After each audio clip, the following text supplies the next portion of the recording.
রিনি, রণ আর তার সঙ্গে রিনি আর রণর বাবাকে নিয়ে আমি অনিন্দিতা লিভিং মাই আমেরিকান ড্রিমের নতুন আরেকটা ব্লগে আপনাদের সবাইকে স্বাগত জানালাম। তবে আমাকে এরকম স্টিল ফটোতে দেখার একটাই কারণ আমাদের ব্লগের ভিডিওগ্রাফার, ফটোগ্রাফার, এডিটার সব কিন্তু সেই আমি। তাহলে চলুন আমেরিকার টেক্সাসের হিউস্টনের সবথেকে পপুলার দুটো পুজো, দুর্গাপুজো আজকে আপনাদেরকে ঘুরে দেখাবো।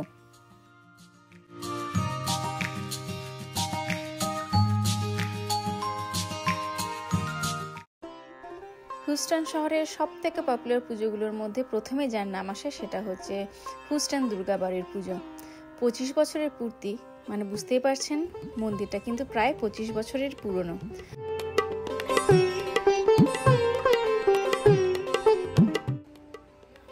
চলুন মন্দিরের ভেতরে আপনাদের নিয়ে যায় আর তার সঙ্গে মা দুর্গার দর্শনও আপনাদেরকে করায়।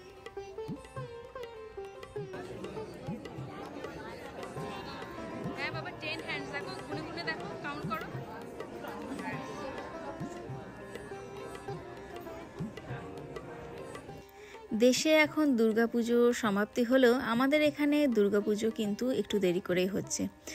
যদিও তিথি অনুযায়ী দুর্গাপুজো একদম দিনে দিনে হয়ে গেছে, তবুও যে কমিউনিটি পুজো মানে মানুষ যখন এক জায়গায় জমায়েত হয় সেখানেই তো উৎসবের আসল মজা শুরু হয়। তো যেহেতু উইকেন্ডে এখানে সবাই স্কুল অফিসের ব্যস্ততা ভুলে একসঙ্গে জমায়েত হতে পারে, সেই কারণে এখানে পুজোগুলো কিন্তু উইকেন্ডেই হয়। আমাদের এখানে এখন শনিবার 4 অক্টোবর, আর আজকে কিন্তু এখানে অষ্টমীর পুজো সম্পন্ন হলো। যদিও এসছি আমরা সন্ধ্যের দিক করে, তাই সকালের দিকে পুষ্পাঞ্জলি অলরেডি হয়ে গেছে। আমরা কিন্তু এসে সন্ধ্যেবেলার যে অন্যান্য আরতি আর তার সঙ্গে যে অনুষ্ঠানগুলো সেগুলো কিন্তু এখানে আজকে উপভোগ করব।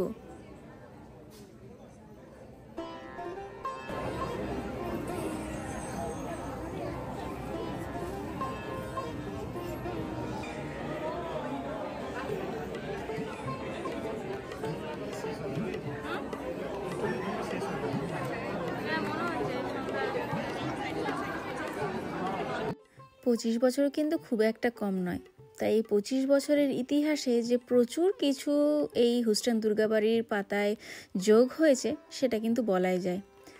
মন্দিরটার আয়তন এতটাই বড়, হয়তো আমি পুরোটা আজকে আপনাদের দেখাতে পারবো না, কিন্তু মূল মন্দিরের বাইরেও যে বিভিন্ন জায়গায় বিভিন্ন রকম অনুষ্ঠান হচ্ছে তার মধ্যে এই প্যান্ডেলটি হচ্ছে আরও একটু অন্যতম। কারণ এই প্যান্ডেলের চারিদিকে দেখছি জায়গায় জায়গায় যামিনী রায়ের বেশ সুন্দর পেন্টিং করা রয়েছে।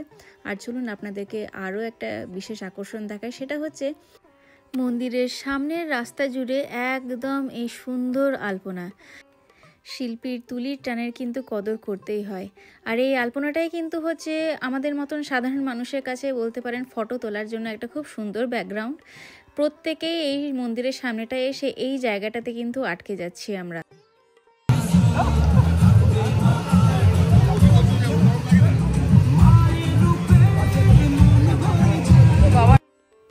ঢাকের তালে কাঠি পড়েছে আর তার সঙ্গে কিন্তু তুহিনও হাত পা নাড়াতে শুরু করেছে। প্রপার নাচটা পারুক আর না পারুক, এই গানের সঙ্গে কিন্তু কোমর দোলাতে আমরা সবাই ভালোবাসি। যদিও এই কপিরাইটের ভয়ে গানটাকে কিন্তু আমাকে থামিয়ে দিতে হলো। না, চলুন ওরা একটু নাচানাচি করুক। আর তার সঙ্গে আমাকে কিন্তু অনেকক্ষণ ধরে টানছে ওদিকের খাবারের কিছু স্টল। সুন্দর ফিশ ফ্রাই গন্ধ।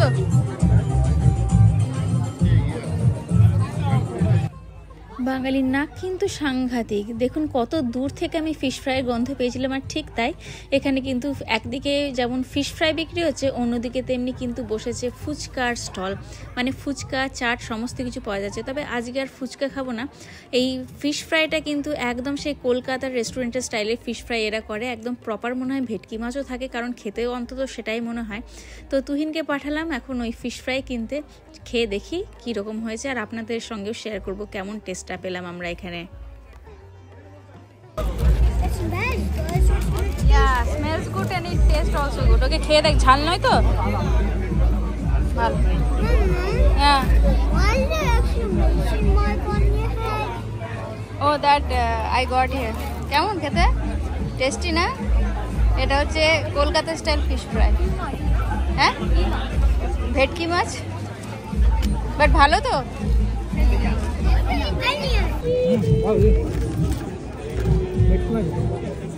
বিয়ে বাড়ি গন্ধ না?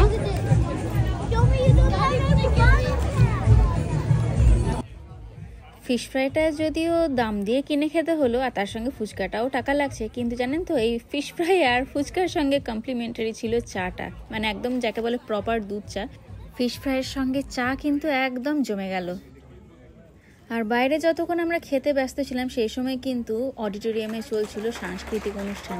যদিও এই সাংস্কৃতিক অনুষ্ঠান বসে দেখার আমার ভীষণ পছন্দের একটা ব্যাপার, কিন্তু কোনোদিনও আমার সেটা সফল হয় না ইচ্ছাটা, কারণ রিনি আর রনক এখানে বসতে দেবে না, স্পেশালি রনক বসতে দেয় না। তো যাই হোক, প্রচুর বন্ধু বান্ধবের সঙ্গে বাইরে দেখা হলো, একসঙ্গে বেশ খানিকটা ফটো তুললাম, খানিকটা ভিডিওগ্রাফি করলাম মনের সুখে। আর চারিদিকটা এত সুন্দর, বেশ একটা উৎসব এখন লাগছে, ছেড়ে যেতে কিন্তু কোনো রকমভাবে ইচ্ছা করছে না। দেখতেই পাচ্ছেন রাতের আকাশ একদম অন্ধকার, আর এখন বাজছেও প্রায় রাত 8:30, কিন্তু আমরা এখানে আর বেশি দেরি করব না, কারণ জানেন তো এরপরে এখানে বিভিন্ন ধরনের অনুষ্ঠানের মধ্যে যেটা রয়েছে সেটা হচ্ছে পদ্মশ্রী কবিতা কৃষ্ণমূর্তি তো আসছেনই লাইভ শো করতে, কিন্তু তার আগে এখানে একটা ডিনার হবে এনাদের। আসলে এই যে পুরো 4 দিন ধরে যে পুজোটা চলছে তার জন্য এখানে কিন্তু একটা রেজিস্ট্রেশন ফি লাগে। যারা সেই রেজিস্ট্রেশন ফিটা নেয় তাদের জন্য কিন্তু ডিনার লাঞ্চ দুটোই 4 দিন ধরে ফ্রি থাকে, মানে এখানে 4 দিন একদম পুজোর পেট ভরে পাত পেরে খাওয়া দাওয়া হয়। কিন্তু আমাদের বাড়ির থেকে এখানকার দূরত্ব একটু বেশি হয়, আর তার সঙ্গে বাচ্চাদের স্কুল প্রত্যেক দিনই থাকায় ওই দুবেলা আসা সম্ভব হয় না বলেই ওই রেজিস্ট্রেশন ফিটা আমরা না দিলেও ঠাকুরের কাছে যেটুকু দক্ষিণা দিতে হয় সেটুকু কিন্তু আমরা দিই, কারণ পুজোরও তো একটা নিজস্ব খরচ আছে, তাই না বলুন। আর ওই দেখুন প্রচুর বড় লাইন পড়েছে এখন খাবারের। আজকে দুর্গাপুজো, আমাদের দুর্গাবাড়ির দুর্গাপুজো দেখা হয়ে গেল।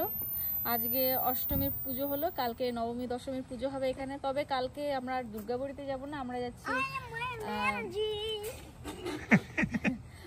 যাচ্ছি অন্য আর একটা মন্দিরে, শিব দুর্গা কালী কৃষ্ণ মন্দির, SDKKM শর্টে। তো সেখানে গিয়ে কালকে বিসর্জন হবে, তার সঙ্গে সিঁদুর খেলাও হবে।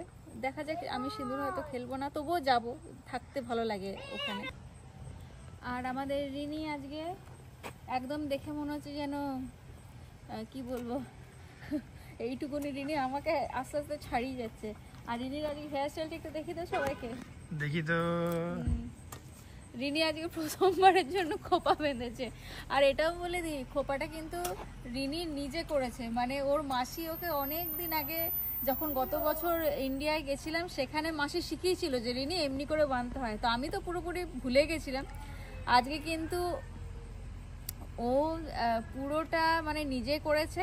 হ্যাঁ, ফিনিশিং টাচটা অবশ্যই আমি দিয়ে দিয়েছি, কিন্তু খোপাটা কিন্তু রিনি নিজে করেছে। মেয়ে আমার কিন্তু বড় হয়ে যাচ্ছে।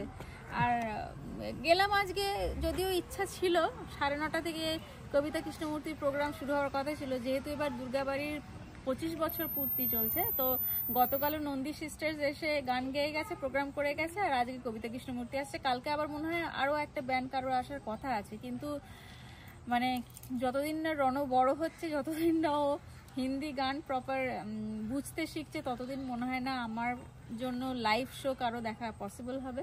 তো সেই কারণেই আর কি, ও যেহেতু বিরক্ত হচ্ছিল, আর তার সঙ্গে রিনিও ভাইকে একটু একটু আর কি একটু সাপোর্ট করছিল। মানে এদের জন্য হচ্ছে, দুই ভাই বোনের জন্য হচ্ছে ঘর হচ্ছে সব থেকে বেস্ট জায়গা পৃথিবীর, মনে যেখানেই যাক না কেন, ও ঘরে যতক্ষণ না ফিরছে, বাহ তুমি ব্যাকগ্রাউন্ড দাও ভালো, যতক্ষণ না ফিরছে আর কি ততক্ষণ ওদের হয় না। তো সেই কারণে আরো আমরা তাড়াহুড়ো করে একটু চলে এলাম। এই বাজে সবে 9:30, এই মাত্র হয়তো ওখানে এখন প্রোগ্রাম শুরু হচ্ছে। তো যেহেতু মানে অনেকটাই আমাদের বাড়ি থেকে দূরে, প্রায় 30 মিনিট 40 মিনিট, একটু তাড়াতাড়ি চলে এলাম আর কি, মানে ওরা আর থাকতে চাইছিল না।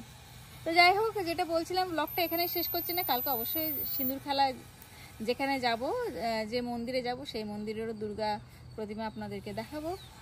ঠিক আছে, চলো এবার যাওয়া যাক। এই রণ কি করছে? দেখো রণ, তুমি কি করছো বেটা?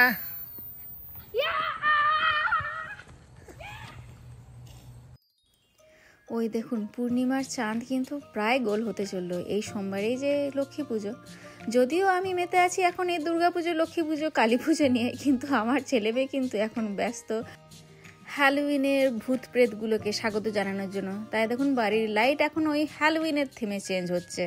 না চলুন, ওরা যা ইচ্ছা করছে করুক, আমি ভেতরে যাই। আজ রবিবার, জায়গায় জায়গায় কিন্তু এখন হিউস্টনের নবমী দশমী পুজো হচ্ছে। সকালের দিকে নবমী দশমীর পুজো হয়ে গেল, এই দুপুরের দিকে বাজে এখন 3:30, এখন কিন্তু চলছে মায়ের বরণ আর তার সঙ্গে সিঁদুর খেলারও আয়োজন।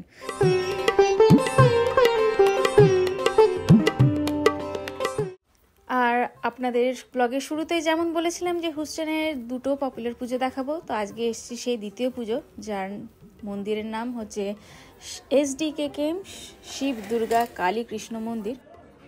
যদিও এনাদের পুজো কিন্তু গত 4-5 বছর ধরে আমরা দেখছি, কিন্তু এই প্রথম বছর এনারা নতুন মন্দিরে কিন্তু এবার দুর্গাপুজোর ব্যবস্থা করেছিলেন। মন্দিরটির বয়স কিন্তু খুবই কম, মানে এই বছরই এপ্রিল মাসে কিন্তু এই মন্দিরে নতুন পুজো শুরু হয়েছে। তো সেভাবে দেখতে গেলে এই মন্দিরের জন্য কিন্তু এটাই প্রথম দুর্গাপুজো।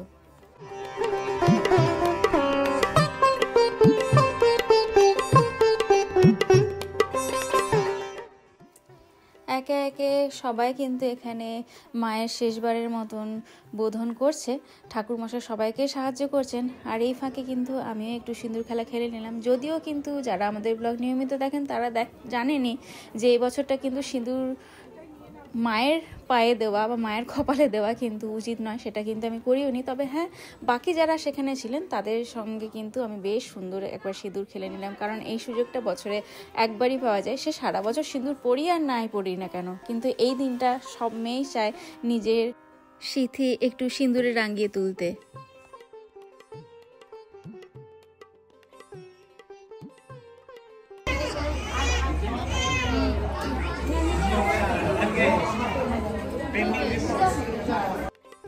এবছরের পুজোটা যেন অনেক দিক থেকে অনেক রকমভাবে নিজেদেরকে অনেক কিছুতেই কিন্তু আমরা বাধা নিষেধে মুড়ে রেখেছিলাম। তো সেই কারণে পুজোটা পুজোর মতন হলেও আমাদের জন্য যেন একটু অন্যরকমের হলো, একটু যেন কোথাও কম থেকে গেল। ঠিক আছে, কোনো পরোয়া নেই, পরের বছর থাকলে আবার পুজো হবে, আবার মা আসবে, আবার নতুন করে তাকে স্বাগত জানাবো। তাহলে আমাদের দুর্গাপুজো জার্নি কিন্তু এবছরের মতন এখানেই শেষ হলো। যদিও অনেক কিছুই বাধা নিষেধ থাকার জন্য এবার সেরকমভাবে আমরা যদিও দুর্গাপুজোটা উপভোগ করতে পারলাম না, তবুও যেটুকু হলেও ভালোই হয়েছে, তাই তো রিনি? হ্যাঁ, এখন ক্যামেরাম্যান ওদিকে আমার রিনি রয়েছে।